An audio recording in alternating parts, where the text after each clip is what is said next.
Alors, nous reprenons notre étude de l'autorité du chrétien. Autorité qu'il doit exercer dans le cadre de ce combat que nous avons à mener contre Satan et ses dominations. Combat qui devrait être normalement gagné d'avance grâce à la victoire que le Seigneur Jésus a déjà remportée sur la croix contre Satan. Et il veut nous faire participer à sa victoire en nous apprenant à mener ce combat victorieusement contre l'ennemi dans deux domaines principaux, le domaine des attaques directes de Satan contre lesquelles nous avons besoin de résister, et puis les attaques qui représentent des mensonges, des fausses doctrines par lesquelles il essaye de nous séduire pour nous contrôler. Et dans ces deux cas, nous devons vraiment dépendre de la direction du Saint-Esprit et de notre connaissance de la parole de Dieu pour savoir comment mener ce combat. Alors maintenant, en ce qui concerne les chrétiens par rapport à Satan et les démons, est-ce qu'un chrétien peut être possédé par des démons? C'est un terme que je n'emploie pas pour les chrétiens parce que posséder, ça veut dire qu'il appartient à Satan et ce n'est pas le cas. Un chrétien ne peut jamais être possédé par Satan ou des démons parce que son esprit est régénéré, son esprit est passé par une nouvelle naissance, son esprit est la demeure sacrée du Seigneur, l'esprit est scellé par le Saint-Esprit. Et donc, nous ne pouvons pas être possédés par Satan parce que, par notre esprit régénéré, nous sommes la possession absolue de Jésus. Mais comme les autres parties de notre être, l'âme et le corps, ne sont pas encore entièrement nettoyées, sanctifiées, purifiées, par là, le diable peut nous contrôler, plus ou moins, et nous attaquer dans notre santé, dans notre vie, dans ce que nous sommes. Parce que le diable n'a qu'un objectif en tête, il est donné par Jésus dans l'évangile de Jean au chapitre 10. Dans Jean 10, au verset 10, le Seigneur dit « Le voleur ne vient », et on sait qui est le voleur, c'est celui qui veut nous prendre tout ce que nous avons, « Le voleur ne vient que pour dérober, égorger et détruire ». Si le diable pouvait, il y a longtemps qu'il nous aurait détruits complètement et fait mourir prématurément dans des souffrances les plus atroces. Mais le Seigneur ajoute, moi je suis venu afin que les brebis, mes brebis, aient la vie et qu'elle l'ait même avec abondance. Amen. Alors le Seigneur a permis donc que nous soyons engagés dans ce conflit parce qu'on est encore sur une terre qui est contrôlée entièrement par Satan. Satan est le Dieu de ce monde. Pourquoi? Parce que ce monde qui avait été créé par Jésus, par le Seigneur, pour servir d'écrin à Adam et Ève, qui ne devaient pas mourir parce qu'ils n'avaient jamais péché. Et avant la création d'Adam et Ève, Dieu a créé le monde, l'univers, et il a créé une terre où rien ne manquait pour être heureux. Il avait tout prévu sur cette terre pour que Adam et Ève et leur descendance puissent vivre une vie merveilleuse, sans maladie, sans infirmité, sans la mort, sans rien, sans manquer de rien. Dieu avait prévu à l'avance, avant de créer l'homme et la femme, il avait prévu à l'avance tout ce qu'il leur fallait pour être heureux et pour qu'il ait une réponse à tous leurs besoins. C'est formidable notre Dieu, comment il fait. En Jésus-Christ, quand nous sommes recréés en Jésus-Christ, il a prévu à l'avance en Jésus tout ce qu'il nous faut pour être comblés et heureux. Il a recommencé le même processus. Mais seulement, il faut que nous puissions marcher avec lui. Et il faut que maintenant que ce monde, depuis la chute d'Adam et d'Ève, quand ils ont péché, c'est comme s'ils remettaient le contrôle du monde ou la domination du monde que Dieu leur avait donné à eux, Dieu leur avait dit, voilà ce monde, vous dominerez sur lui, les poissons, les animaux, etc. Vous êtes les maîtres de ce monde. Et quand ils ont péché, ils sont passés sous la domination de Satan, qui est devenu le Dieu de ce monde maintenant. Et ce monde, tout ce qui se passe comme destruction et malédiction, c'est pas Dieu qui le veut pour ce monde, c'est Satan qui est le Dieu de ce monde qui provoque toutes ces catastrophes. Les tsunamis, les tremblements de terre, tout ce qui se passe, les maladies, les Covid et compagnie, c'est pas Dieu qui est derrière tout ça, c'est Satan, uniquement lui. Tu ne crois pas que Dieu peut juger aussi certaines nations et certaines, comme il l'a fait dans le passé? Oui, en fait, mais on voit que ces nations-là, ou même son propre peuple à lui, devait être protégé et gardé s'il restait dans la foi et dans l'obéissance au vrai Dieu. Et s'il ne le faisait pas, il allait tomber sous la domination du Dieu de ce monde. Il en est de même pour nous. Si nous vivons une vie de compromis, de péché, nous allons tomber sous l'influence et la domination du malin, alors que le Seigneur voulait nous garder, nous protéger. Mais sachons que dans la volonté de Dieu, il y a la volonté de bénir son peuple et de le bénir en lui révélant sa sainteté et en le faisant vivre dans la sainteté. La vraie bénédiction, c'est d'être en communion avec notre Dieu. C'est d'apprendre de lui à éliminer de notre vie les péchés, les iniquités. C'est d'apprendre de lui à ne plus être contrôlé par la chair de péché qui habite dans nos membres. C'est apprendre de lui à nous perfectionner en permanence pour progresser dans la sanctification, pour être sur cette terre un instrument entre les mains de Dieu qui lui rende gloire et honneur. Alors donc un chrétien ne peut pas être possédé par Satan, mais il peut être oppressé, il peut être influencé par Satan, il peut être attaqué par Satan. Et le Seigneur ne nous a pas laissé sans moyen de lui répondre. On a vu ce matin et fini de voir les armes spirituelles qu'il nous donne. Et ces armes spirituelles, nous devons nous en emparer. En fait, la véritable arme offensive, c'est la parole de Dieu. La parole de Dieu prononcée par nos bouches avec foi. Exactement comme dans le désert, quand Jésus était tenté par Satan, la seule arme que Jésus a employée, c'est « il est écrit ». Par 3 fois, il l'a dit, et Satan n'a pas pu l'entraîner sur le chemin où il voulait l'entraîner, jusqu'à un autre moment favorable. Alors, en ce qui nous concerne, il faut savoir que quand on mène ce combat contre Satan et ses démons, lorsqu'ils nous attaquent directement, comment Satan peut nous attaquer directement? En essayant de nous envoyer des maladies, des infirmités, des accidents, une mort prématurée, toutes sortes de malédictions qui veut essayer de nous envoyer pour nous détruire. Alors comment est-ce possible qu'un chrétien puisse être touché par toutes ces malédictions-là? Parce que d'une part, il ne connaît pas qu'est-ce qu'il a reçu dans son héritage, dont nous parlions ce matin, et il ne sait pas comment résister à l'ennemi quand il est attaqué. Souvent parce qu'il ne connaît pas la volonté de Dieu à son égard.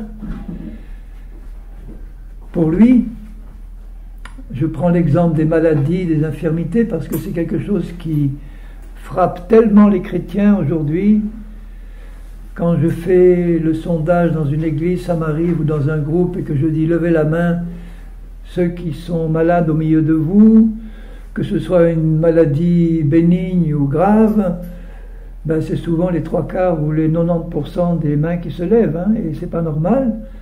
Si vous regardez la façon dont l'apôtre Jacques faisait son sondage dans Jacques 5, dans Jacques au chapitre 5, et au verset 13, l'apôtre Jacques dit « Quelqu'un parmi vous est-il dans la souffrance qu'il prie ?» Il ne parle pas des souffrances des maladies, mais des souffrances de la vie. « Quelqu'un est-il dans la joie qui chante des cantiques? Quelqu'un parmi vous est-il malade? Vous voyez la question qu'il pose? Il dit, est-ce qu'il y a parmi vous, par hasard, est-ce qu'il y a un malade ici, au milieu de vous? Quelqu'un parmi vous est-il malade?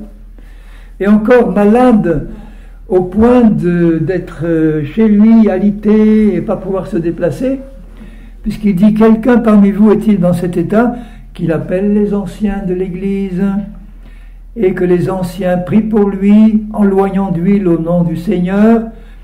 La prière de la foi sauvera ou guérira, c'est le même mot, le malade, et le Seigneur le relèvera. Est-ce qu'il y a là l'ombre d'un doute en ce qui concerne la volonté de Dieu? Et s'il a commis des péchés, il lui sera pardonné.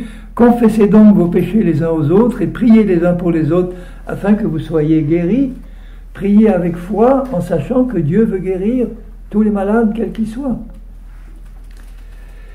Mais pour ça, il faut que les anciens dont on parle là, ce soient des anciens qui connaissent la volonté de Dieu et qui puissent prier la prière de la foi. C'est pas l'huile qui compte, c'est pas l'imposition des mains qui compte, c'est pas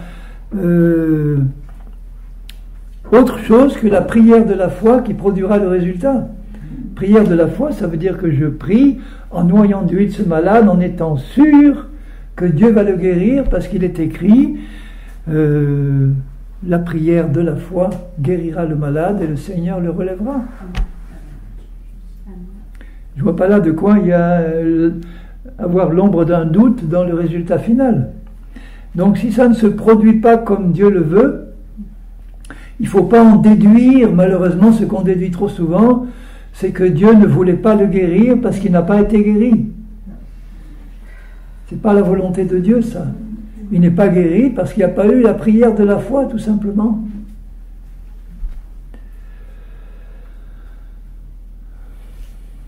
Vous êtes d'accord ou pas avec moi? C'est la base.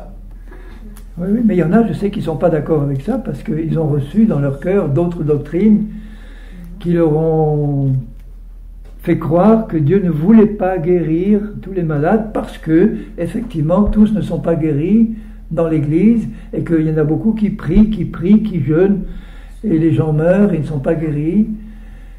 Et ils se disent donc c'est que Dieu ne voulait pas les guérir puisqu'on a prié, on avait la foi, on a supplié Dieu, on a jeûné, on a fait tout ce qu'il faut et il n'a pas été guéri. Il n'y a que deux exemples pratiques où Dieu n'a pas guéri. Ceux qui n'ont pas réglé les problèmes, 1 Corinthiens 11, et qui sont morts parce qu'ils n'ont pas réglé les problèmes. Et Paul a demandé 3 fois. Et Dieu a répondu. Dieu a donné une réponse. Ah voilà, alors j'aimerais Dieu bien. a donné une réponse, Voilà. Il a dit non, je ne veux pas.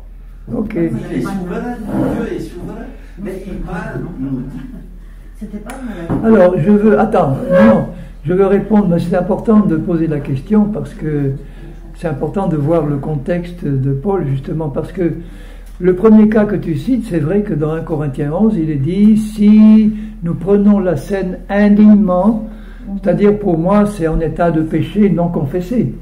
Si vous prenez la scène indignement, c'est une offense directe au Seigneur, puisque vous prenez la représentation, le pain et le vin qui représentent ce qui s'est passé à la croix, là où Jésus a expié vraiment nos péchés, et quelqu'un prendrait ces symboles-là, avec un péché conscient non confessé, c'est une offense directe au Seigneur.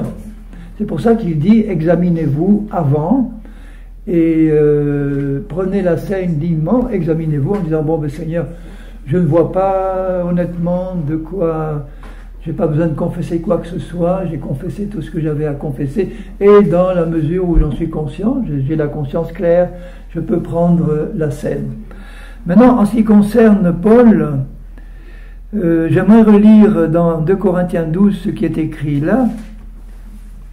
C'est que au verset 7, Paul dit ceci: pour que je ne sois pas enflé d'orgueil à cause de l'excellence de ses révélations, parce qu'il avait eu des révélations extraordinaires, il m'a été mis une écharde dans la chair, virgule, un ange de Satan venu pour me souffleter et m'empêcher de m'enorgueillir. Donc, est-ce qu'il s'agit d'une maladie ou d'un ange de Satan?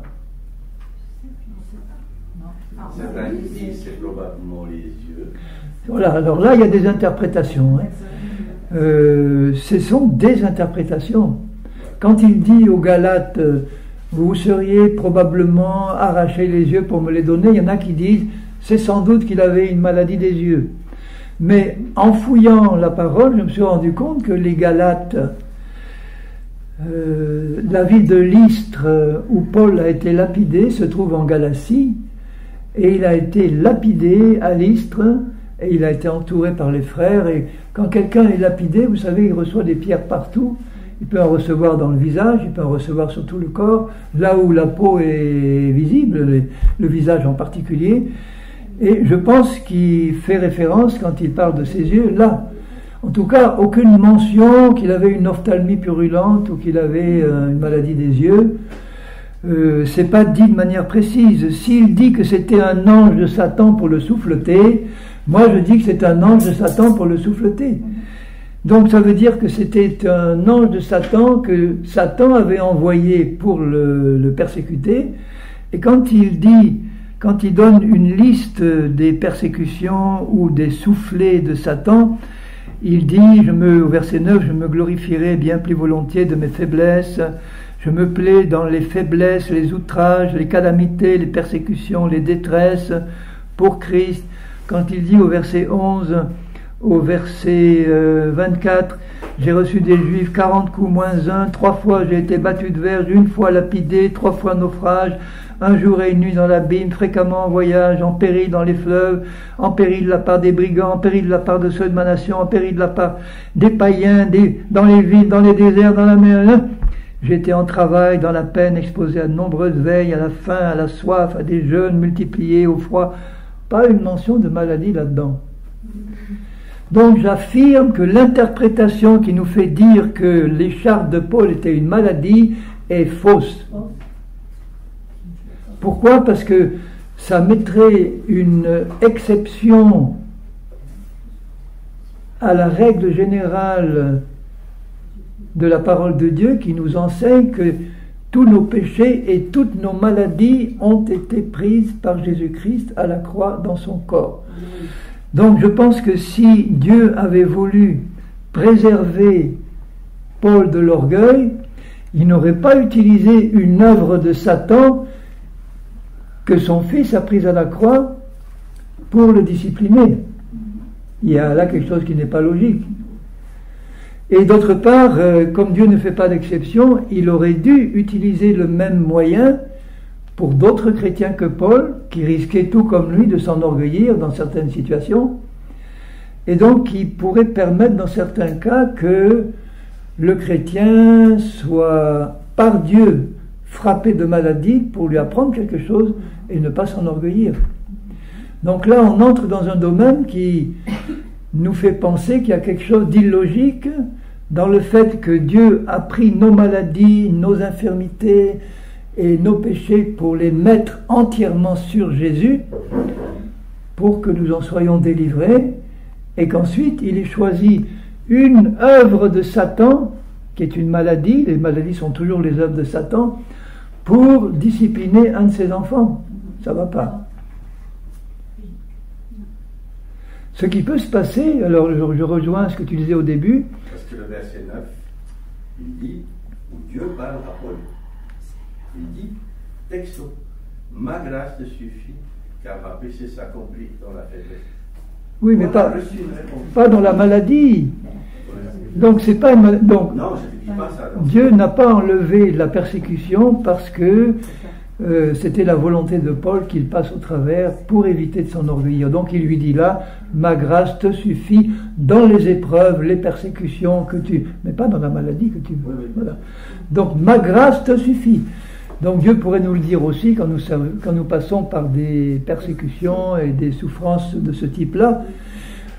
Sa grâce nous suffit s'il juge nécessaire que une de ces persécutions qui était causée par Satan, Dieu estime nécessaire de me les faire subir pour que j'ai un apprentissage, mais c'est pas la même chose de passer par des persécutions de Satan, par des emprisonnements, des flagellations, etc. Là, je pense que nous sommes tous appelés à subir plus ou moins des persécutions du monde qui nous entoure parce qu'il est contrôlé par l'ennemi. Mais de subir par la volonté de Dieu des choses qui ont été prises par son Fils sur la croix et dont il nous a délivrés, je ne vois pas Dieu prendre ces œuvres de Satan-là pour nous les envoyer, pour nous apprendre quoi que ce soit. En revanche, si nous sommes malades, il peut nous apprendre quelque chose dans la maladie. Mais ce n'est pas lui qui va nous rendre malades pour nous apprendre quelque chose. Vous voyez la différence? Bon, je cite par exemple dans le livre des Actes, dans Actes, donc arrêtez, je vous en supplie, de prendre l'écharpe de Paul comme argument pour justifier la maladie des chrétiens, parce que là, c'est en contradiction avec l'enseignement de la Bible sur le fait que Jésus a pris nos maladies sur la croix. C'est comme si on disait à quelqu'un, à un chrétien, que Dieu a prévu que tu vives dans le péché pour t'apprendre quelque chose. Alors, ça ne va pas. La maladie et le péché, c'est exactement des œuvres de Satan qu'il faut mettre sur le même niveau. Quand je lis dans Actes au chapitre 10 et au verset... Acte 10, verset 37, Acte 10, 37, où Pierre parle à Corneille, le centurion romain. Vous savez ce qui est arrivé dans toute la Judée, après avoir commencé en Galilée, à la suite du baptême que Jean a prêché. Vous savez comment Dieu a oint de Saint-Esprit et de force Jésus de Nazareth, qui allait de lieu en lieu, faisant du bien et guérissant tous ceux qui étaient sous l'empire du diable, car Dieu était avec lui. Donc si Dieu son Père était avec lui, c'est que Dieu en Christ guérissait tous les malades qui venaient à Jésus. Parce que la maladie étant une œuvre du diable, tous ceux qui étaient sous l'empire du diable, il montre bien que la maladie est une oppression du diable, causée par le péché. Le mien ou celui de mes ancêtres, ça ouvre la porte à la malédiction qui résulte du péché. Et là, Jésus a guéri tous ceux qui étaient sous l'empire du diable et qui venaient à lui pour être guéris. Il n'a pas dit à un seul, comme il aurait dit à Paul, si c'était le cas, il n'a pas dit à un seul, il est important que tu supportes cette maladie pour que je t'apprenne quelque chose. Il ne l'a pas dit à un seul malade. Il n'a pas refusé la guérison à un seul malade. Pas un. Et il est toujours le même aujourd'hui. Donc ça ne peut pas être la volonté de Dieu de faire mourir quelqu'un de maladie. C'est pas sa volonté du tout, du tout, du tout. Dans Jean, Évangile, au chapitre 14, il dit ceci, au verset, dans Jean 14, au verset 10, « Ne crois-tu pas que je suis dans le Père et que le Père est en moi ? Les paroles que je vous dis, je ne les dis pas de moi-même, et le Père qui demeure en moi, c'est lui qui fait les œuvres. » Donc toutes les œuvres que Jésus a accomplies, en particulier la guérison des malades, chasser les démons, ressusciter les morts, toutes ces œuvres-là, c'est le Père en lui qui les a accomplies. Donc Jésus ne faisait rien en dehors de la volonté de son Père, et si ce n'avait pas été la volonté de son Père de guérir un seul malade, Jésus, en guérissant ce malade-là, se serait opposé à la volonté de son Père et ce n'était pas possible. Donc en guérissant tous les malades, Jésus exprimait clairement la volonté de son Père, que son Père voulait les guérir au travers de lui. Ça doit être clair et net dans notre peanut brain.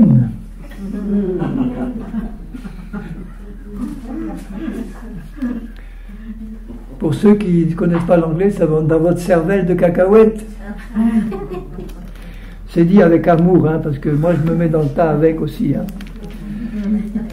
Notre cerveau humain, le mien le premier, c'est un peanut brain hein, par rapport à l'intelligence de Dieu. Si vous regardez dans Ésaïe, je le relis parce que dans Ésaïe 53, au verset 4 et 5, il y a je ne vous demande pas pardon de me répéter souvent.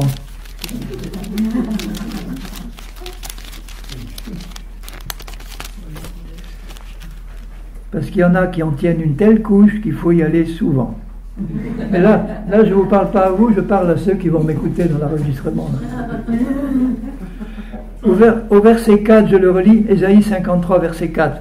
Je lis la traduction littérale du texte hébreu, que j'ai vérifié moi-même, et j'ai pris pour la peine l'édition Kolbo de la Bible juive, du rabbinat français, traduit par des traducteurs hébreux, enfin je veux dire qui connaissent, des juifs qui connaissent l'hébreu parfaitement, et ils ont traduit ça littéralement. Donc verset 4, certainement il a porté nos maladies, il s'est chargé de nos douleurs, et ce sont les douleurs relatives aux maladies et aux infirmités, c'est pas un spleen de l'âme. Nous l'avons considéré comme puni, frappé par Dieu et humilié, mais il était profané à cause de nos péchés, écrasé à cause de nos iniquités. Le châtiment de notre paix est tombé sur lui, et par sa meurtrissure, nous avons la guérison. Il parle sa meurtrissure au singulier parce qu'il était tellement meurtri de la tête aux pieds que ça faisait plus qu'une seule plaie béante. Donc il a certainement porté nos maladies. Maintenant au verset 6, il est dit, nous étions tous errants comme des brebis, chacun suivait sa propre voie, l'Éternel l'a frappé pour l'iniquité de nous tous. Et au verset 10, il a plu à l'Éternel de le briser par la maladie, pas par la souffrance, par la maladie. C'était pas la sienne, c'était les nôtres. Donc vous voyez clairement ici, révélé 600 ans avant Jésus par le prophète Ésaïe, que sur la croix, il a porté nos iniquités, il s'est chargé de nos péchés, il a porté nos maladies et il s'est chargé de nos douleurs. Et les verbes hébreux porter et charger sont les mêmes pour les péchés et les maladies. Il a porté nos maladies, il a porté nos péchés. Il s'est chargé de nos douleurs, il s'est chargé de nos iniquités. C'est le même verbe. Donc ça veut dire, annoncé par le prophète, que 600 ans après, sur la croix, Jésus allait vraiment porter les péchés du monde et toutes les malédictions qui résultaient du péché, c'est-à-dire en particulier les maladies et les infirmités. Je vous l'ai dit hier, je crois, mais je le répète à nouveau. D'ailleurs, je vais le lire dans Galates 3, versets 14 et 15. Galates 3. Il faut que je fasse attention en tournant mes pages parce que l'enregistrement est bruyant sinon. Excusez-moi, vous qui m'écoutez là sur l'enregistrement, mais bon. Alors, Galates 3, versets 13 et 14, Galates 3, 13, Christ nous a rachetés de la malédiction de la loi, étant devenu malédiction pour nous, à notre place. Car il est écrit, maudit est quiconque est pendu au bois, afin que la bénédiction d'Abraham ait, pour les païens, puisque les Galates étaient des païens, son accomplissement en Jésus-Christ. Donc il a pris la malédiction qui était sur nous, il l'a pris sur lui, pour que la bénédiction promise à Abraham et à sa descendance puisse venir sur nous les païens. Et si vous voulez savoir ce qu'est la malédiction de la loi, il faut revenir à la loi de Moïse et au chapitre 28 de Deutéronome, vous avez toute une liste de malédictions qui résultent de la désobéissance à la parole de Dieu, donc du péché. Je ne le lirai pas maintenant, mais si vous prenez la peine de relire Deutéronome 28, vous avez 14 versets où il est dit voici toutes les bénédictions qui viendront sur ceux qui m'obéissent, et vous avez 55 versets ensuite, voilà toutes les malédictions qui vont s'abattre sur tous ceux qui pêchent et qui désobéissent. Et dans ces 55 versets, j'ai compté 150 malédictions qui sont définies, qui touchent tous les domaines de la vie. La santé, la famille, les animaux, les récoltes, le travail, tout est sous la malédiction. Et dans ces 150 malédictions, vous avez une liste de 20 maladies psychiques ou physiques qui sont nommément désignées. Et la 21e, c'est sans compter toutes les maladies qui ne sont pas écrites dans cette liste, donc y compris la Covid-19. C'est une malédiction de Satan que Jésus a prise sur lui à la croix. Donc il n'est pas normal que dans les églises chrétiennes, il y ait de la panique vis-à-vis de la Covid. Il n'est pas normal qu'on craigne d'être contaminé ou qu'on craigne de contaminer les autres. Quand on est dans la foi, on sait que ça fait partie des choses qui ont été prises par Jésus sur lui, dans son corps, il y a 2000 ans à la croix, et qu'il nous en a libérés. Mais cette libération, elle est pour le moment légale. Je ne dis pas théorique parce qu'elle est réelle, mais elle est légale, et il faut que ça passe dans la réalité. Donc dans ce combat que nous avons à mener, imaginez un chrétien qui est attaqué par Satan dans sa santé, maladie, infirmité, et qui pense que c'est son écharpe de Paul. Mais il est entre les mains de Satan. Il va le détruire. Et lui, il pense que c'est pour éviter qu'il s'enorgueillisse. Il y en a un qui se frotte les mains, là. C'est l'ennemi qui dit, voilà, à cause de son ignorance de la parole de Dieu, je le tiens et je vais le détruire. Et au lieu de résister, comme le Seigneur nous le demande, on accepte ça, ou on a recours, malheureusement, à une médecine qui ne peut pas grand-chose dans certains cas. Merci à Dieu pour ce qu'elle peut faire, la médecine, mais elle ne peut pas faire, dans certains cas, grand-chose. Et des fois, elle ne veut pas. Des fois, elle ne veut pas aussi. Hein. Qu'est-ce que tu conseillerais à quelqu'un qui a peur, qui dit j'ai peur, et qu'est-ce que tu dis? Si un chrétien, si un chrétien a peur, je lui dirais, excuse-moi, mais tu es incrédule. Je ne dirais même pas, excuse-moi. Si un chrétien a peur...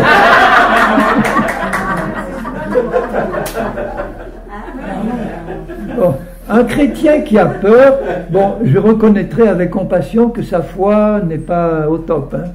Que s'il a peur, c'est qu'il ne sait pas que Dieu veut le protéger. Il ne connaît pas la parole de Dieu. Il ne sait pas que Jésus a pris toutes ces maladies-là sur la croix et que s'il a la foi, il ne peut même pas être touché. Le 1er mars, j'étais près de Strasbourg, animé un séminaire d'une journée, juste après ce qui s'est passé à la porte ouverte de Mulhouse, les pauvres qui ont été accusés de contaminer toute la France et l'Europe avec ce qui s'est passé là. Mais il y avait là, donc, dans le groupe où nous étions, on était 60-70 là, il y avait un frère qui était allé à Mulhouse et qui arrive là l'après-midi en toussant, en brûlant de fièvre, manifestant tous les symptômes. Il est resté là tout l'après-midi, il était assis à côté de Karine, à la fin il s'est levé, il a demandé la prière, je lui ai imposé les mains sur la tête, sur la poitrine, tout, donc... Et le lendemain, il était déclaré positif Covid, il a été hospitalisé 2 mois dans le coma, on a prié pour lui, et on est sorti. Et ce qui est extraordinaire, c'est que son épouse me disait, je l'ai revu il y a quelques jours, me disait, mais sa capacité pulmonaire, elle est meilleure qu'avant. Donc Dieu a vraiment fait quand même, il a rétabli...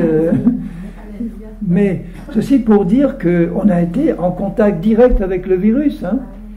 Et le lundi, je rentre chez moi, près de Metz, et je sens l'esprit du Covid m'attaquait. En esprit, j'ai senti l'attaque. Aucun symptôme encore, mais j'ai senti en esprit l'esprit du Covid qui m'attaquait, et j'ai dit, Henri, tu vas résister, parce que si tu résistes pas, toi aussi tu vas l'avoir. Donc j'ai dit, au nom de Jésus, Satan, il n'est pas question que tu me touches avec cette Covid, je le refuse et je te rejette au nom de Jésus. Amen. Pas un seul symptôme. Alors je ne m'en glorifie pas, je rends gloire à Dieu. Karine a eu quelques symptômes légers, elle a perdu un peu l'odorat, elle a toussé un peu, bon, mais enfin c'était pas quelque chose de très grave. On rend grâce à Dieu et on s'en est... Il nous a gardés et protégés. Donc je dirais à quelqu'un qui craint, je dirais, écoute, tu n'as rien à craindre, parce qu'il faut savoir que la crainte attire ce que tu crains. Donc tous ceux qui craignent le Covid font tout pour se l'attirer en fait. Ils ne s'en rendent pas compte.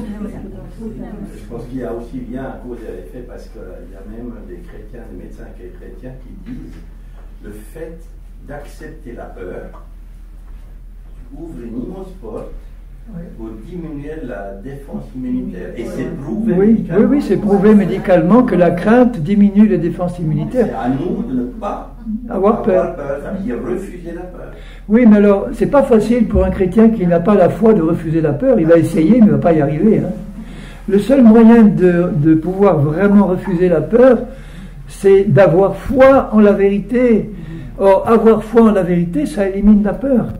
Puisque la peur, c'est la foi à l'envers. La peur, c'est croire qu'il va m'arriver quelque chose de mauvais. La foi, c'est croire qu'il ne va rien m'arriver de mauvais. Amen. Voilà. Et je citais l'exemple de John Lake, le fameux missionnaire du début du XXe siècle. Il est parti en Afrique du Sud comme rempli de foi et d'esprit. Il arrive là, il y a une épidémie de peste mortelle, les gens mouraient comme des mouches dans son église, etc., ou dans d'autres églises, mais lui et un autre frère qui travaillait avec lui étaient absolument indemnes. Ils pouvaient aller enterrer les morts, toucher des cadavres, alors que c'était très contagieux. Et une équipe de médecins anglais est venue et lui ont demandé, mais qu'est-ce que vous avez comme moyen pour vous préserver, parce que vous êtes indemne, qu'est-ce qui se passe? Et il a dit, c'est la loi de l'esprit de vie en moi qui annule la loi de la mort qui est là dans cette peste.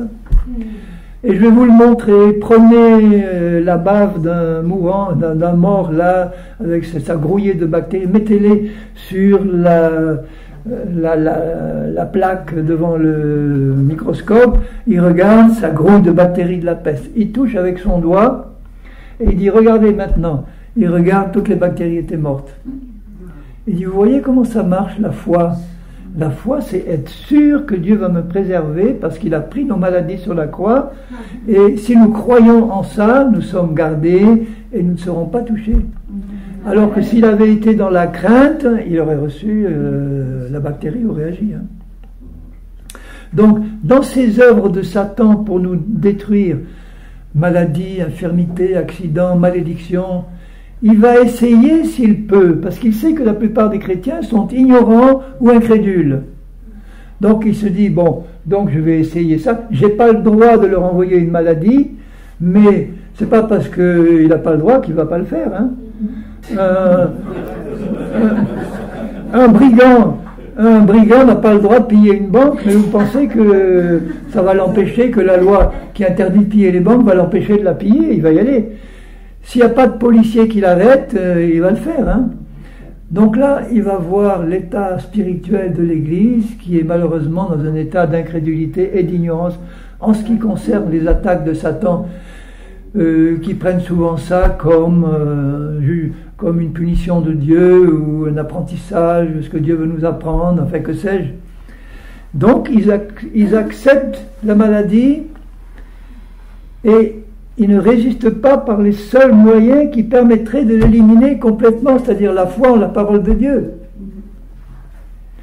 Au Paraguay, où j'ai été 3 fois en mission, il y a 10% de la population qui est super riche et les autres qui sont très pauvres. Eh bien, les pauvres chrétiens, la plupart des chrétiens sont pauvres, ils me disaient, là-bas, on est obligé d'avoir la foi parce qu'il n'y a pas de sécurité sociale pour nous. Il faut payer d'avance si tu veux rentrer à l'hôpital pour être soigné. On n'a pas les moyens, donc on est obligé d'avoir la foi. Et là, Dieu peut faire des miracles. Nous, ici, on est trop dorlotés par l'État, la sécurité sociale, etc. Et on n'est plus habitué à nous entraîner à mettre notre foi en action. Alors, si tu commences à résister au diable pour un rhume, en évitant de prendre ton Doliprane dès que ça commence tu commences à t'entraîner, à résister sur des petites choses, et peu à peu, tu vas apprendre à résister à des grandes. Parce que si tu attends qu'un cancer te frappe pour apprendre à résister à Satan, tu vas pas avoir le temps quelquefois. Tu vas être obligé de suivre les traitements qui ne sont pas garantis. Hein. Donc, si nous ne faisons pas ce que Dieu nous demande de faire, il ne le fera pas à notre place. Ça veut dire que quand Satan nous attaque, que ce soit dans notre santé, dans notre vie, dans notre travail, dans notre famille, il essaye d'envoyer des malédictions pour nous détruire. Et là, l'ordre de la parole de Dieu, c'est résiste en mon nom, par ma parole prononcée avec foi, si tu veux t'en sortir.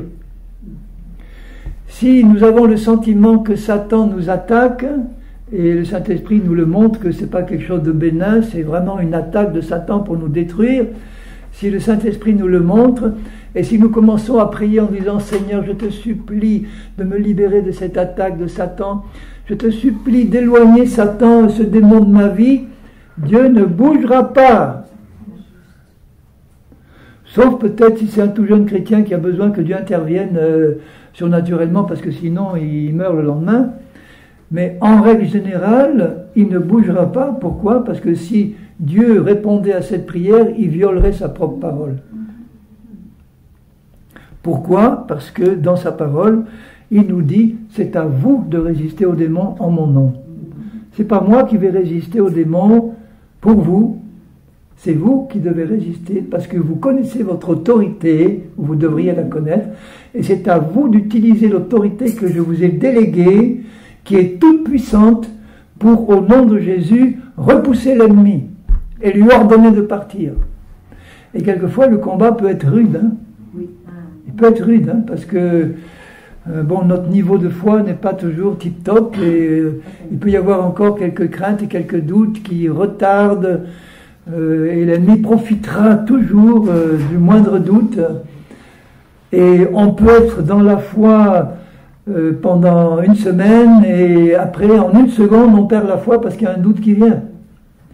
Vous savez qu'on peut passer d'une foi totale à un doute en une seconde, et que quand le doute est là, ça stoppe la manifestation divine, parce que tout de suite le diable en profite. On n'est plus dans la foi quand on doute. L'exemple, c'est Pierre qui marchait sur l'eau. Il était dans la foi parfaite et il marche sur l'eau. Ça, c'est faire quelque chose d'impossible à un être humain ordinaire.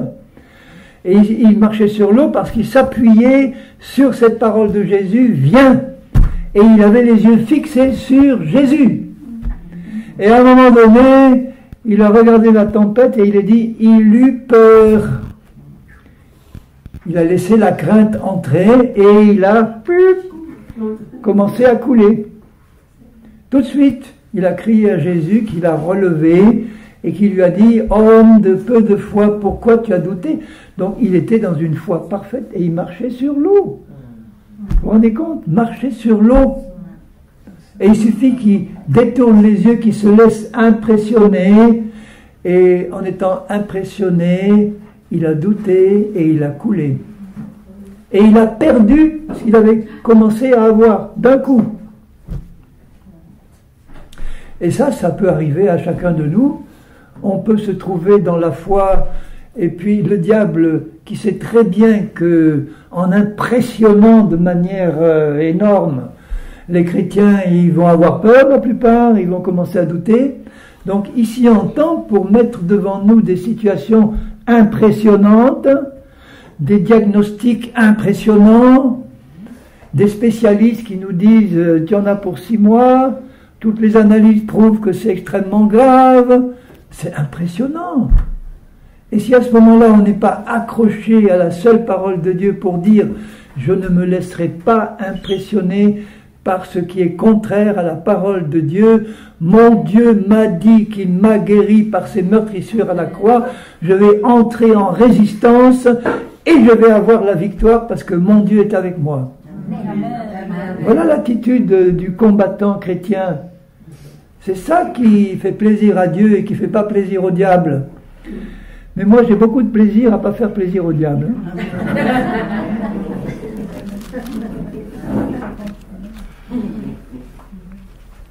Alors, je vais vous montrer quelques passages pour appuyer ce que je viens de dire dans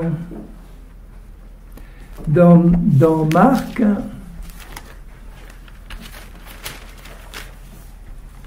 Marc 16.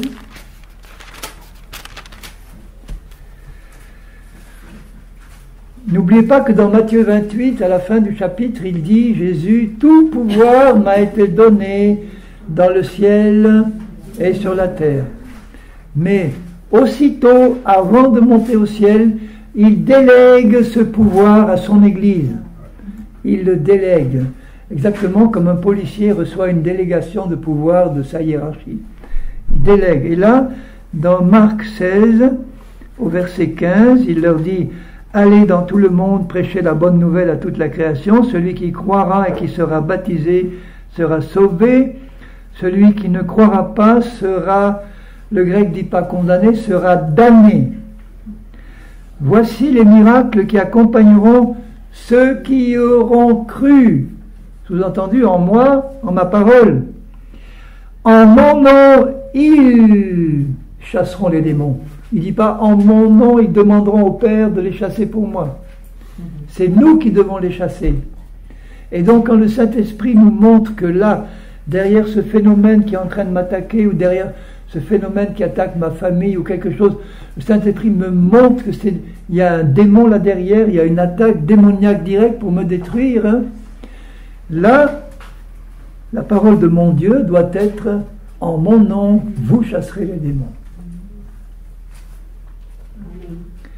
Je peux rendre témoignage, toujours à la gloire de Dieu, que la dernière fois que j'ai consulté un médecin, c'était il y a 42 ans exactement. Et encore, c'était pour faire un check-up qui a été normal.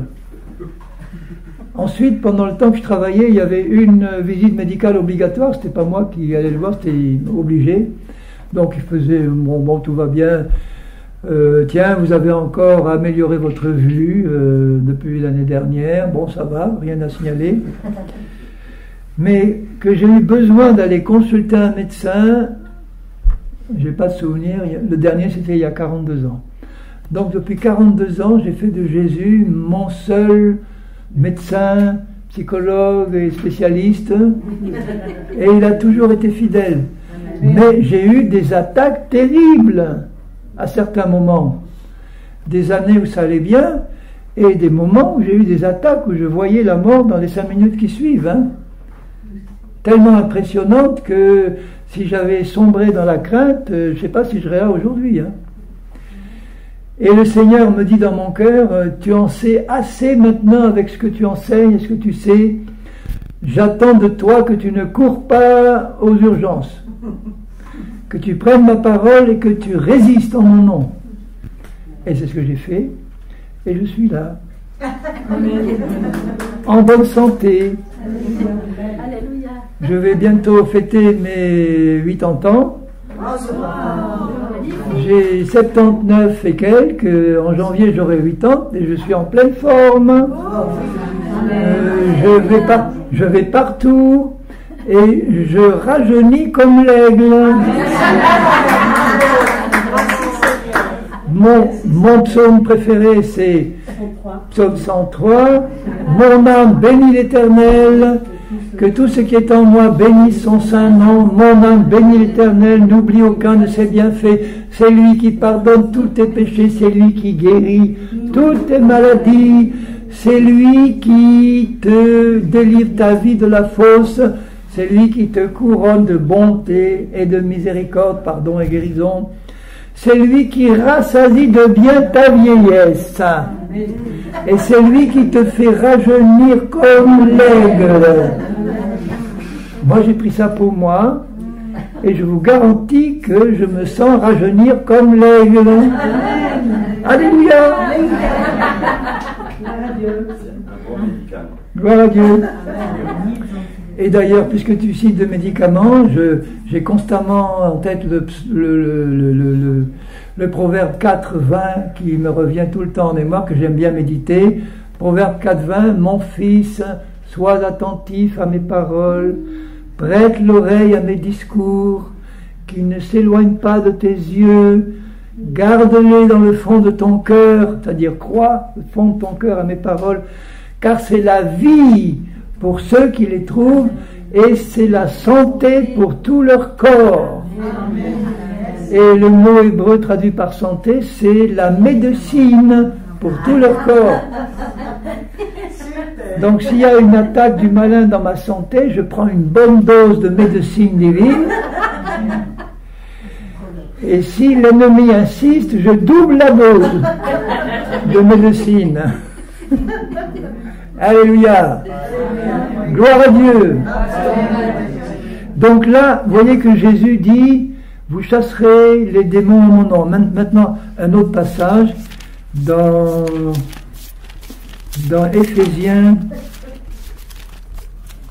Éphésiens 6. Il y en a qui rient. Bon, Éphésiens 6. C'est beau. Au verset 13, Éphésiens, on l'a lu, mais je le répète. C'est pourquoi prenez toutes les armes de Dieu afin de pouvoir quoi? Résister. C'est pas Dieu qui va résister, c'est nous avec les armes qu'il nous a données dans le mauvais jour. Et comment nous résistons au malin quand il nous attaque? En prononçant des paroles de Dieu avec foi par notre bouche. L'épée sort de la bouche. Résister. Dans un autre passage, dans Jacques 4, 7, l'épître de Jacques 4, au verset 7, soumettez-vous donc à Dieu. Ça c'est important de le dire avant de résister. Soumettez-vous à Dieu et résistez au diable et il fuira loin de vous. Le mot grec traduit par fuira est encore plus expressif. Il dit il fuira avec terreur loin de vous. Parce que vous lui résistez avec la parole de Dieu.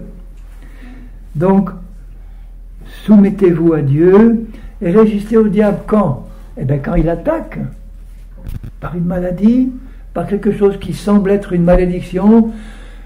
Étudiez la liste des malédictions de Deutéronome 28 et voyez dans la liste des 150 là, quelque chose qui pourrait vous arriver, qui ressemblerait à ça. Vous êtes sûr que c'est une malédiction de Satan qui vous attaque.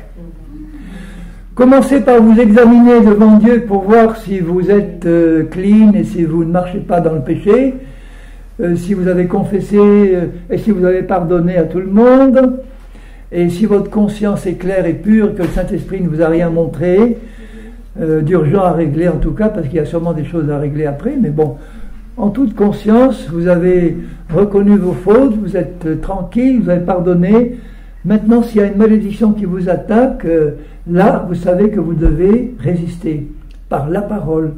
Il n'en est pas question, Satan, je n'accepte pas la moindre malédiction sur ma vie, sur ma femme, sur ma famille, sur mes enfants, sur mon travail, je n'accepte pas, je te résiste par la parole, je te donne un ordre et je persévère jusqu'à ce qu'il lâche. Amen. Et ça peut durer un certain temps, parce que le niveau de ma foi n'est peut-être pas encore entièrement comme il faut, donc il peut y avoir un retard, ou alors il y a deux possibilités pour expliquer les retards dans l'accomplissement, dans l'exaucement. C'est soit qu'il y a des doutes et des craintes encore dans mon cœur, et je règle ça avec Dieu en méditant sa parole et en éliminant les craintes et les doutes au fur et à mesure que je reçois la vérité, ou bien il y a un démon, il y a Satan qui bloque la manifestation, la guérison par exemple, parce qu'il empêche la réponse de Dieu de m'atteindre. Alors que Dieu avait répondu dès que j'avais prié ou dès que j'avais commencé ma résistance. Dieu était avec moi.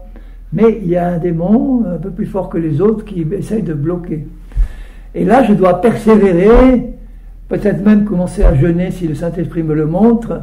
En tout cas, continuer jusqu'à ce qu'il ait fini par céder. Et le besoin, le secours m'est envoyé par Dieu au fur et à mesure que je reste dans la foi et dans la résistance et dans la persévérance à résister jusqu'au bout. Ne jamais baisser les bras. Si vous voyez que ça dure, qu'une maladie ou des symptômes durent, c'est pas normal, mais Dieu est avec vous, il vous montrera quel est l'obstacle, il vous éclairera, mais en attendant, restez dans la résistance, restez persévérés, attaquez l'ennemi, comme le Saint-Esprit vous le montrera. Parlez-lui, dites-lui. J'ai entendu le témoignage d'un frère, et je l'ai répété moi-même parce que ça m'a tellement plu. Un frère que Dieu avait guéri miraculeusement d'une maladie de cœur incurable, entre autres, puisqu'il en avait plusieurs. Et il avait été guéri instantanément de toutes ces maladies-là en mettant sa foi en action. Il avait fini par lire, parce qu'il était dans une dénomination qui ne prêchait pas la guérison, il avait fini par lire un verset qui l'avait impacté, qui était celui que je vous ai rappelé: tout ce que vous demanderez en priant, croyez que vous l'avez reçu, vous le recevrez. Et il avait compris que dans les prières de demande de guérison faisaient partie de ces prières-là. Donc il avait reçu, et quelque temps après, une nuit qu'il était en mission quelque part, il sent tous les symptômes revenir dans son cœur comme avant. Alors connaissant la parole, maintenant il a résisté au diable, et il lui a dit simplement, avec humour, il lui a dit: écoute Satan, au cas où tu ne saurais pas lire, je vais te citer ce verset de 1 Pierre 2, 24. Il a ouvert la lumière, puisque c'était la nuit, de son chevet. Il a ouvert à 1 Pierre 2, 24 et il dit: écoute ça Satan, en parlant de Jésus, lui qui a porté nos péchés dans son corps sur le bois, afin que mort au péché nous vivions pour la justice, lui par les meurtrissures duquel vous avez été guéris. Donc je te dis que j'ai été guéri, parce que Satan lui disait: c'est pas cette fois que tu vas être guéri maintenant. J'ai été guéri, c'est pas la peine que je demande à Dieu de me guérir, je prends ma guérison et tu t'en vas avec tes mauvais symptômes, et l'autre est parti et les symptômes sont partis. Un autre passage, vous tournez une page, et dans la première épître de Pierre, 2 pages, vous avez dans 1 Pierre 5, au verset 5, 1 Pierre 5, 5, de même vous qui êtes jeunes, soyez soumis aux anciens. Ça n'est pas dit obéissez-leur aveuglément, soyez soumis. On peut être soumis à un ancien et lui désobéir, parce que ce qu'il nous demande n'est pas conforme à la parole de Dieu. Mais comme on est soumis, on n'a pas d'attitude de révolte, on ne cherche pas à le faire sortir de son ministère, on ne signe pas des pétitions contre lui, on reste soumis, mais on lui dit: cher frère ancien, là je ne peux pas t'obéir parce que ce que tu me demandes n'est pas conforme à la parole de Dieu, ni à ce que le Seigneur m'a demandé à moi, donc avec respect je te dis non. Ça c'est être soumis aux anciens comme Dieu le veut. C'est la même soumission d'ailleurs entre l'épouse et son mari. L'épouse doit être soumise en tout temps à son mari à 100%. Mais elle ne doit pas l'obéir aveuglément dans tout ce qu'il lui demande, si ce n'est pas conforme à la volonté de Dieu. Donc elle lui dira avec beaucoup d'amour et de respect: mon chéri, c'est non. C'est ça être soumis.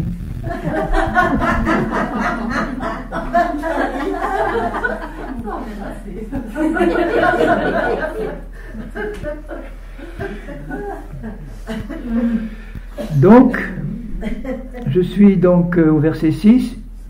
non, Dieu résiste aux orgueilleux, et il fait grâce aux humbles. Humiliez-vous donc sous la puissante main de Dieu, afin qu'il vous élève au temps convenable, et déchargez-vous sur lui de tous vos soucis, car lui-même prend soin de vous. Ah, ça c'est bon, ça, à mettre en pratique.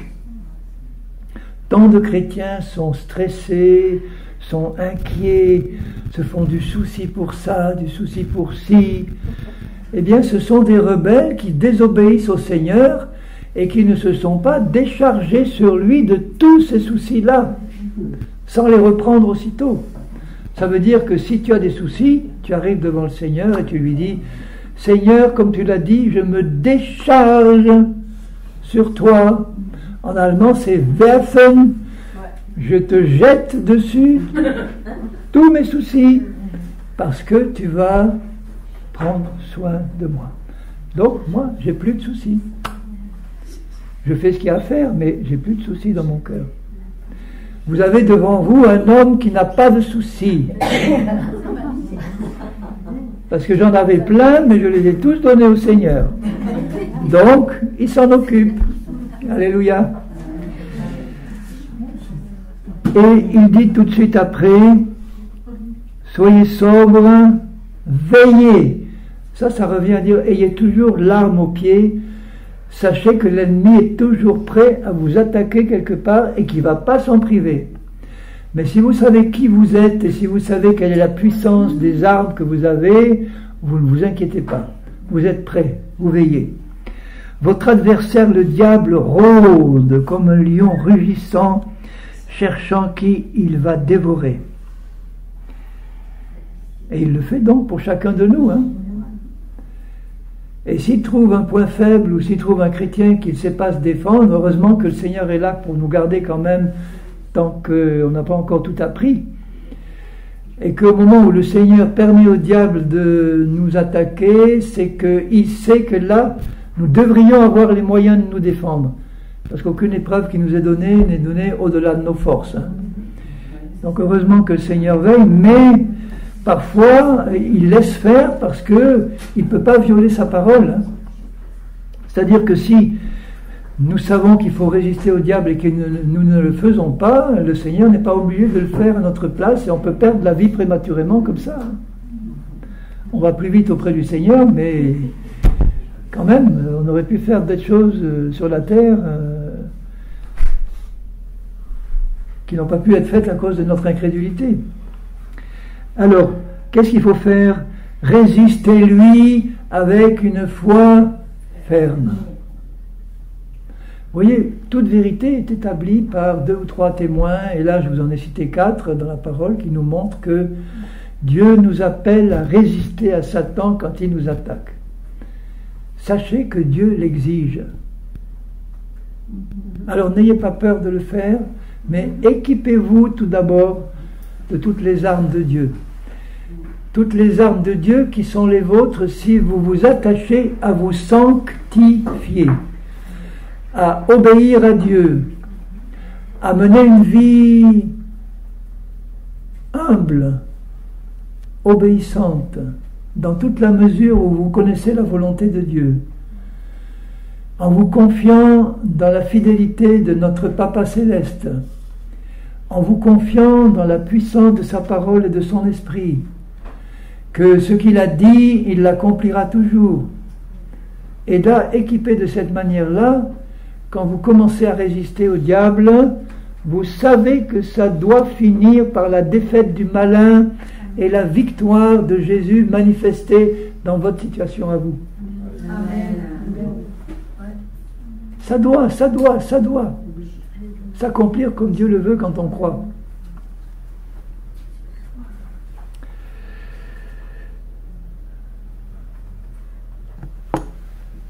Alors je vous laisse méditer un petit peu ce qui vient d'être dit, dans le calme. Ça va, vous digérez? Est-ce que vous réalisez que Dieu veut faire de nous des plus que vainqueurs en Christ? Nous sommes plus que vainqueurs en Christ, puisqu'il a déjà remporté la victoire. Nous sommes assis en esprit, bien au-dessus de tout ce grouillis de démons, d'esprits méchants, de Satan qui sont autour là. On est en esprit au-dessus, dans le soleil de la justice, au-dessus des tempêtes, au-dessus de tout ce qui se passe là en dessous. Et de là, nous pouvons exercer l'autorité que Dieu nous a donnée pour calmer la tempête comme Jésus l'a fait.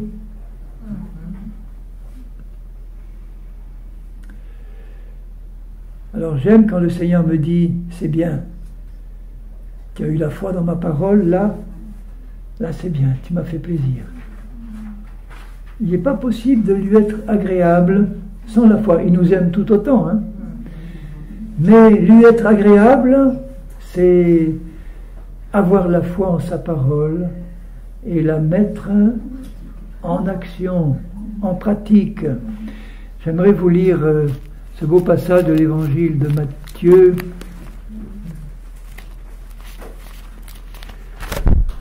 Matthieu chapitre 7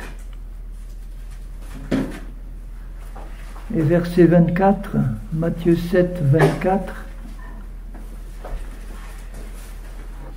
C'est pourquoi quiconque entend ces paroles que je dis et les met en pratique. Quiconque entend et les met en pratique. Il est semblable à un homme prudent qui a bâti sa maison sur le roc. La pluie est tombée, les torrents sont venus, les vents ont soufflé, se sont jetés sur cette maison. Ça, c'est l'attaque de Satan. Et ça viendra toujours. Elle n'est pas tombée parce qu'elle était fondée sur le roc. Il faut bien comprendre ce que ça veut dire. Fonder ma vie sur le roc, c'est pas croire en Jésus qui est mon rocher. C'est mettre en pratique sa parole. Parce que si je crois en Jésus sans mettre en pratique sa parole, ma maison ne sera pas fondée sur le roc. Je crois en sa parole, Seigneur, et je la mets en pratique. Ça veut dire que quand je suis attaqué par Satan, je mets en pratique ta parole et je résiste à l'ennemi au nom de Jésus. Mais quiconque entend ces paroles que je dis et ne les met pas en pratique au moment où je dois, il sera semblable à un homme insensé qui a bâti sa maison sur le sable. La pluie est tombée, les torrents sont venus, les vents ont soufflé, ont battu cette maison. Elle est tombée et sa ruine a été grande.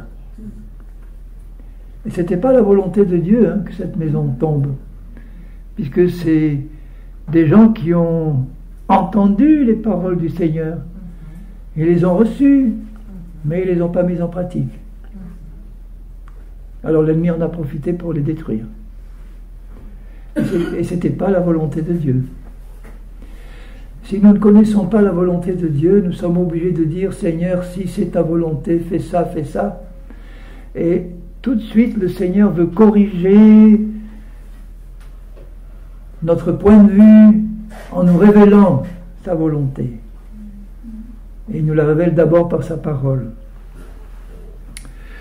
Alors avant de terminer, parce que là j'ai terminé mon programme pour cette réunion, mais je voudrais quand même, puisqu'on est au chapitre 8, là j'aimerais vous lire en extra, c'est gratuit, quelques petits versets qui peuvent conforter ce qu'on vient de voir. Au chapitre 8, lorsque Jésus fut descendu de la montagne, une grande foule le suivit, et voici un lépreux s'étant approché, se prosterna devant lui et lui dit, Seigneur, si tu le veux, tu peux me guérir, me rendre pur, me guérir. Combien de chrétiens font cette prière au Seigneur? Si tu le veux, Seigneur, guéris-moi. Si tu le veux, guéris-moi, parce qu'ils ne connaissent pas la parole. Et là, tout de suite, Jésus étendit la main, le toucha d'abord. Et ça, je crois que ça a dû lui faire du bien, parce qu'un pauvre lépreux, personne ne le touchait, c'était contagieux. Voilà un homme en bonne santé qui, par amour, me touche et me dit, je le veux. sois purifié. Et aussitôt il fut purifié de sa lèpre. Vous savez que la lèpre, hein, ça ronge. En Inde, j'ai vécu 3 ans en Inde, j'ai vu des lépreux, il leur manquait le nez, il leur manquait les doigts, il leur manquait les lèvres, ils étaient rongés par la lèpre. Et là, en un instant, tout a été reconstitué à neuf. Que tu es beau, Seigneur, que tu es merveilleux, comme tu fais les choses à merveille. Alors bon, garde-toi, etc. Comme Jésus entrait dans Capernaum, verset 5, un centenier romain, un païen, l'aborda et lui dit « Seigneur, mon serviteur est couché à la maison, atteint de paralysie et souffrant beaucoup. » Jésus lui dit « J'irai et je le guérirai. » Il ne s'occupe pas de savoir si c'est un juif, si c'est pas un juif, si c'est un romain, si c'est un païen, s'il croit en lui ou pas, enfin au point de vue d'être sauveur ou messie. Je ne pense pas que le païen avait accepté Jésus comme messie, mais il avait entendu parler de lui et de sa puissance. J'irai et je le guérirai. Discute pas, le Seigneur, il y va. Vous vous rendez compte de la volonté de Jésus de soulager, de guérir, de délivrer? Et le centenier répondit, Seigneur, je ne suis pas digne que tu entres sous mon toit, mais dis seulement une parole, mon serviteur sera guéri. Car moi qui suis soumis à des supérieurs, j'ai des soldats sous mes ordres, et si je dis à l'un, va, il va, à l'autre, viens, il vient, à mon serviteur, fais cela, et il le fait. La discipline, c'est la force des armées. Ceux qui comprennent bien en quoi consiste l'autorité aujourd'hui, ce sont les militaires et les policiers.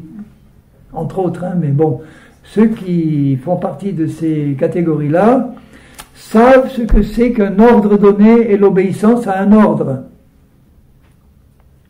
Vous voyez le militaire de 2e classe qui est convoqué par son capitaine, qui lui donne un ordre, et le militaire est là, il ne bouge pas. Et le capitaine dit, soldat, exécution. Il dit, mon capitaine, est-ce que vous ne pourriez pas augmenter ma foi en votre parole?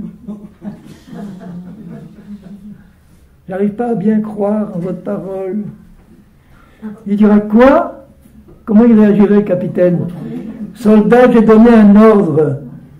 Tu obéis. Je t'ai demandé de faire ça, fais-le. Et on ne discute pas. On le fait.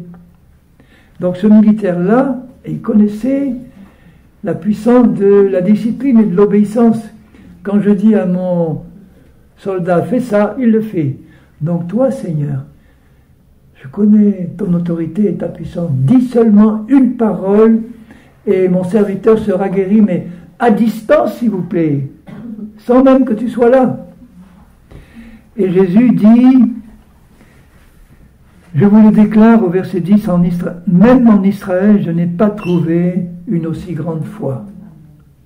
Vous êtes capable de dire ça.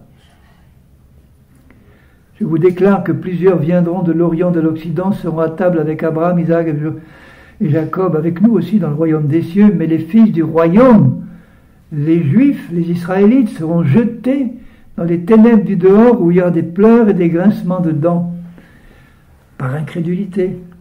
Puis Jésus leur dit au centenier, va, qu'il te soit fait selon ta foi, et à l'heure même le serviteur fut guéri. Jésus se rendit ensuite à la maison de Pierre, dont il vit la belle-mère, couchée, ayant la fièvre. Une autre version dit, il menaça la fièvre, d'une parole, là il toucha sa main, et la fièvre la quitta. Vous voyez que ça ne traîne pas avec Jésus, hein? Parce qu'il connaissait son autorité. Moi, si j'ai commandé à certains symptômes de partir, parfois ça a été rapide, parfois ça a pris du temps. Avec Jésus, ça n'aurait pas pris du temps. Hein. Pourquoi? Parce que sa foi était évidemment parfaite. Et là, comme il ne donne pas des commandements à des hommes à qui il a donné le libre arbitre, là, il s'adresse à... Il sait que derrière cette maladie, il y a une puissance des ténèbres. Et là, ça part. Elle se leva et les servit. Le soir, on amena auprès de Jésus plusieurs démoniaques. Marc dit, toute la ville était rassemblée devant la maison de Pierre, et on avait amené tous les malades de la ville. Ici, c'est pas dit, mais ce qui est écrit dans un autre évangile. Il chassa les esprits par une parole, le grec dit par la parole, et il guérit tous les malades de la ville qui étaient présents, afin que s'accomplisse ce qui avait été annoncé, que je vous ai lu tout à l'heure par Ésaïe, le prophète. Il a pris nos infirmités, il s'est chargé de nos maladies. Et tout au long des évangiles, il est dit constamment, et il les guérissait tous, et il les guérissait tous, et il les guérissait tous, et il les guérissait tous. Donc si tu avais été présent ce jour-là devant Jésus, il t'aurait guéri avec les autres. Donc on va simplement terminer ça et on va faire un petit moment de prière courte pour nous entraîner à résister au diable comme Jésus le veut. Simplement. D'abord, je vais vous demander de faire un petit exercice simple. Est-ce que vous voulez bien répéter quelques phrases que je vais prononcer, simplement pour vous montrer que vous êtes d'accord avec ce que je dis, hein. Ce n'est pas pour le plaisir de les répéter. Donc vous allez répéter à haute voix ce que je vais dire. Seigneur Dieu mon Père, je suis heureux ou heureuse d'être ton enfant. Je te remercie d'avoir envoyé Jésus pour mourir sur la croix pour moi. Je te remercie d'avoir fait de moi un vainqueur. Je te bénis d'avoir pris tous mes péchés dans ton corps. Je te bénis d'avoir pris toutes mes maladies dans ton corps. Je proclame du fond de mon cœur et de toute ma bouche que tu es celui qui me guérit, qui me délivre de toute oppression démoniaque, parce que tu as tout accompli à la croix pour moi. Je te rends gloire. Je veux que toute ta volonté s'accomplisse dans ma vie. Je veux manifester dans ma vie pratique ce que je suis dans mon esprit. Conduis-moi. Apprends-moi à marcher par l'esprit, à reconnaître les œuvres de la chair et à les éliminer de ma vie pratique. Je veux glorifier ton nom dans toute ma vie. Je veux rester jusqu'au bout, fidèle à ton nom, être un témoin fidèle. Utilise-moi dans ce monde pour gagner des âmes, pour édifier et sauver, pour manifester ta gloire. Au nom de Jésus-Christ. Amen. Moi, ça me fait du bien de le dire. Ça vous a fait du bien de le dire aussi. Quand on le dit en réalisant ce qu'on dit, parce que c'est la vérité, je crois que ça... Enfin, moi, j'ai l'impression que ça boue là-dedans quelque chose. C'est le Saint-Esprit qui est heureux, qui nous entend manifester avec foi la vérité de la parole de Dieu. Et en nous, le Père, le Fils et le Saint-Esprit sont en train de se réjouir. Alléluia. Merci Seigneur. Donc, on va terminer en disant cela. Cette fois, nous allons parler à Satan. Donc, examinez-vous vous-même pour voir si vous avez pardonné à tout le monde. C'est sérieux, ça. Est-ce que vous avez pardonné à tous ceux qui vous ont offensé?